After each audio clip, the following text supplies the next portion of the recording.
Hi, this is Anita from the Dusty Roads podcast. Today we're going to talk a little bit about cultural taboos and why it's really important that wherever you're going to be traveling in the world that you get to know a little bit about the culture of the place that you're traveling. You know, culture is such an interesting thing because if you don't understand another person's culture or you don't really respect it, there could be a lot of misunderstanding that could take place. For example, I myself, I am American, even though I'm an American who's lived overseas for my entire adult life. And because of that, I feel like I'm quite sensitive towards other people's culture. I've gotten to know and have a lot of friends from other countries, other parts of the world. That's just part of the nature of being an expat and living overseas. But sometimes I see people that come here and they really somehow think that the country where they're traveling is going to be just like their home, and it's not. An example would be that if somebody from, let's say, another part of the world came to America, ate in a restaurant, and didn't leave a tip, the waiter or waitress would be like, "What? No tip?" Because tipping is very much a part of the American culture, whether you like it or you don't like it. Most Americans that go out to a restaurant will give a tip anywhere between 15 to 22, maybe 23, even 25%. It just depends upon maybe their mood and how they feel and whatever it is. But tipping is very much a part of the American dining out and the restaurant culture. So you can see from that how important it is really that you understand the culture or the place that you're traveling. So here are some basic taboos we're going to talk about. First of all, let's talk about what is a cultural taboo. They're a deeply rooted belief in historical contexts that vary widely from one country to another. They often involve religion, social hierarchies, historical events, or community values. Taboos dictate what is considered polite, respectful, or sacred. Ignoring these practices can unintentionally lead to offense, even if no harm was meant. So, in other words, if you sort of like ignore these cultural taboos, you can end up basically insulting somebody with, not meaning to, but you could really insult somebody and they may think very different of you because of that. So that's why understanding these taboos is important. So let's go through and talk about some of the basic taboos, even though these are going to be very much general ones. Wherever country you're deciding to travel, I cannot emphasize this enough. Learn about the place you're going to travel, learn about their cultural taboos, learn about what is considered right, what's considered wrong, what's considered polite, what's not considered polite. And for Pete's sakes, if you are going to be invited to somebody's home, understand what's considered to be polite. In some countries and societies, you would never go to anyone's home without bringing something. Whether it's flowers or chocolate or wine or whatever it is that people expect that if you're going to come to their home, that somehow you bring something with you. So, just understand if you're going to go to somebody's house, you're going to be invited to a private home, maybe understand a little bit about exactly what that means for that country society, what's considered to be something good to bring if you're going to bring to their home, something's not. I myself always err on the side of caution. I always think that it's always great to bring something. If somebody's invited you in, that you always want to bring something to them. And I always consider that to be just something that you do. I don't think you can ever go wrong and just be nice to somebody like that. So here are a couple of cultural taboos. Thailand. In Thailand, the head is considered the most sacred part of the body. It symbolizes somebody's spirit. So touching someone's head, even a child's, is considered a grave sign of disrespect. Feet, on the other hand, are seen as the dirtiest and least sacred. Don't point your feet at somebody. That is why, also too, when you go to a lot of the Thai temples or the Buddhist temples, they will ask you to cover yourselves up if you're wearing shorts. because that's also considered to be disrespectful. Japan, and in Japan, etiquette in Japan symbolizes harmony and respect.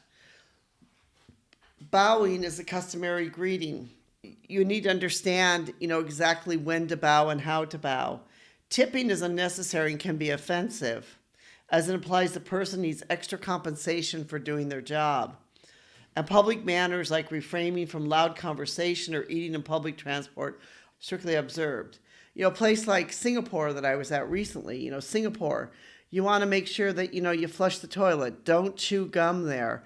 Singapore's got a whole bunch of different rules of cleanliness and other things that you should abide by when you're there. In India, in Hindu culture, cows are sacred animals. Eating beef or making light of this belief can deeply offend locals. Also, showing the soles of the feet or touching someone with your left hand is considered unclean and should be avoided. So these are all things in India that you should make sure that you adhere to if you're going to travel to India. In the Middle East, in Saudi Arabia, strict laws govern public behavior. Public displays of affection, such as holding hands or kissing, are considered inappropriate and can lead to legal consequences. Women should dress modestly, covering their shoulders and knees, and it's customary for men and women who are not family to avoid physical contact. In the United Emirates, while Dubai and Abu Dhabi are more cosmopolitan, traditional values remain. For example, taking photos of locals without the permission is taboo, especially for women.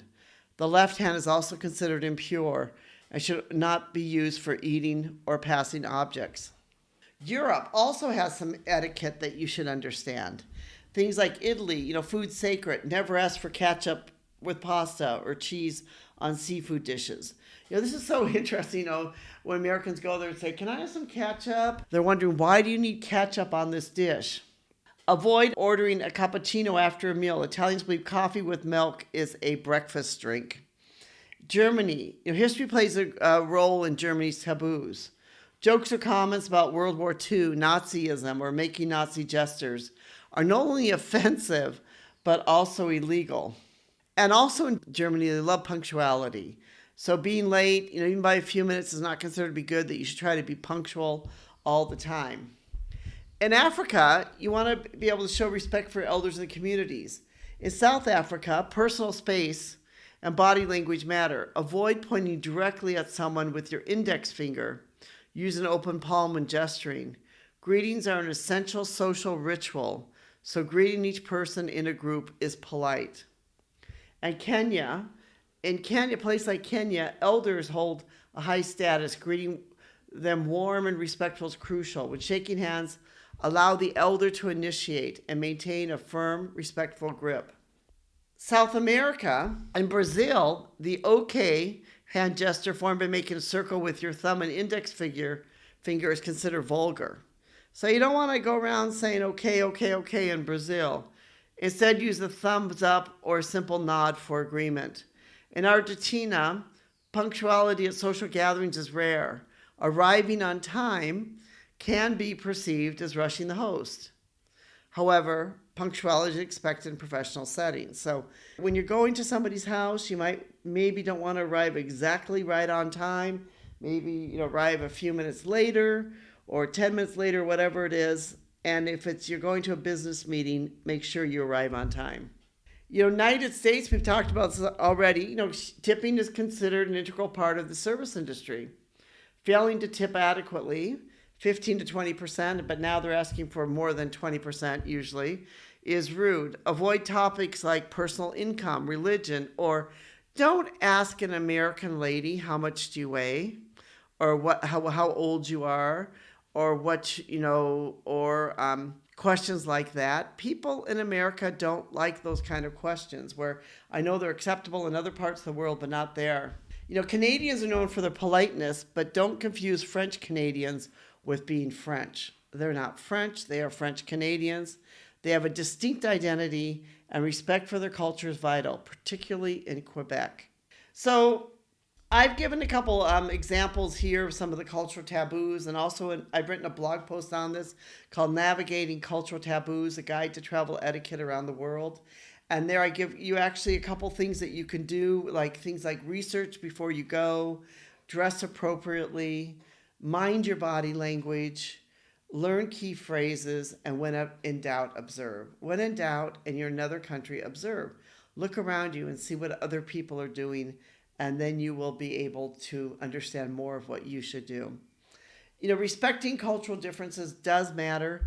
It is a very much an integral part of travel. It's a very much an integral part of living your life as a global citizen.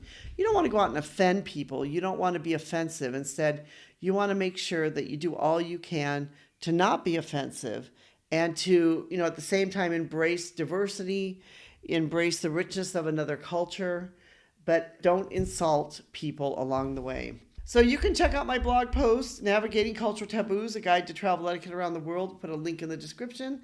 We appreciate you joining us on our Dusty Roads podcast. Thank you so much for being part of this community. We certainly do appreciate you.